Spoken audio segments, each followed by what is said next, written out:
Looking to find out more about the longer history of drugs in America, I found an unlikely source in Lincoln historian Richard Miller. His research put drug laws in a fascinating historical context. Historically, anti-drug laws have always been associated with race. In the 1800s, certain kinds of drugs that are illicit today were common in this country. Cocaine was widely used, heroin. People using drugs was something that was just ordinarily accepted. Opium, for example, was used by middle-aged, successful whites, often housewives in the South. If people were addicted or abusing drugs, they were viewed sympathetically as people who had to be helped. It was seen as a public health issue rather than a crime issue. Well, one of the first changes was on the West Coast, when smoking opium was made a criminal offense. Now, why would opium smoking be illegal in California but not in Mississippi? What was going on in California that was a concern about smoking opium? Well, as it turns out, it had nothing to do with opium itself. The concern was with the people associated with smoking opium, and that was the Chinese who had come to this country, and many of whom were in California, working hard, working for very little pay, and becoming part of the American success story. But their success was taking jobs away from white workers. So politicians got together and decided they got to find something about the Chinese for which they can be criminalized to get them out of the way.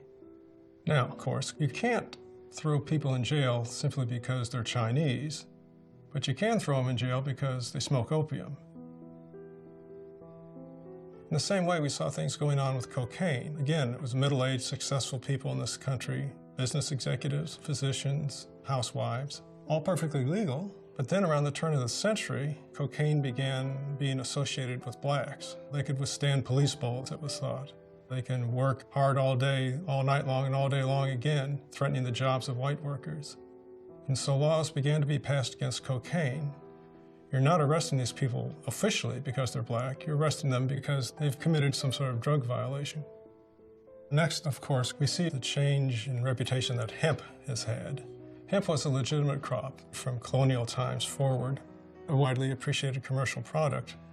But then in the 1930s, hemp changed into something vicious and fearsome called marijuana, because at that time, marijuana smoking was being associated with Mexicans, working hard, working cheap. And once again, what was being outlawed was not being Mexican, but just some habit associated with Mexicans. These laws set up a very dangerous precedent of racial control. It seemed that time and again, drug laws targeted any immigrant group seen as a threat to the established economic order. But how then did Black Americans, who came to this country over 200 years ago, become the primary target of drug laws in the modern era?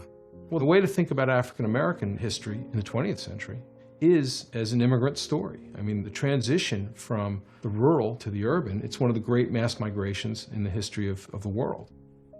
When blacks came out of slavery, they were heavily concentrated in the South in farming-type jobs.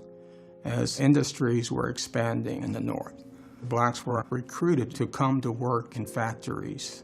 This gave rise to the great migration of blacks flowing into urban areas.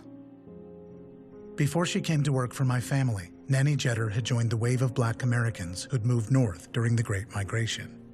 She took me down to her childhood home in Southern Virginia. We grew up rumbling through the woods with a beautiful outside life.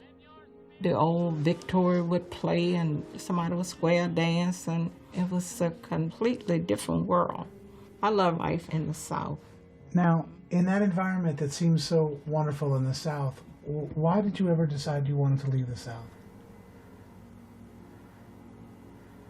I left the South because I had to. Jim Crow, during that time, you couldn't, black people, if they was raped, they couldn't say they was raped. So you never hear of rape. Only the white lady got raped, but the black woman, I was innocent, but people didn't think I was innocent. No one knew I was leaving. I wanted to bring my children up different. North was the way out. I thought it would make a big difference. Nanny had never spoken so openly about her past and what it was that had compelled her north. But as I learned more about her life, I began to see the deeper roots of the drug war for Black American families like Nanny's.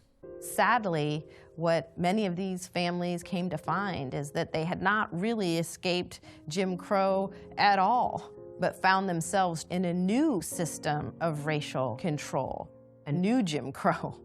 Racially discriminatory laws across America ensured that poor people of color migrating from the South would be confined to certain parts of the city that we now think of as ghettos. Very few people know this, but if you go back and you look at how African American housing patterns were established in the 30s and 40s, even as a result of the New Deal, the FHA, which was a Democratic New Deal program to inspire home ownership in the midst of the Depression, did more to create ghettos than any other federal program before or since. Why? Because when they were creating the culture of home ownership in America, they were exclusionary to Black people. They put them in the areas that were maybe a little bit economically depressed and subject to heavy rentership. And then they redlined those areas and they would not write FHA mortgages in those neighborhoods. Once those areas were redlined, that was basically a design for a ghetto. In 1950, people in these neighborhoods were poor, but they had jobs. By 1960, we're talking about the jobless poor, because industries had moved out of the inner city, leaving behind concentrated populations of poor people, vulnerable to drug trafficking and all of the other problems associated with joblessness. And what happens when groups are denied access to the core economic engines in a society? They create their own out of prohibited economies.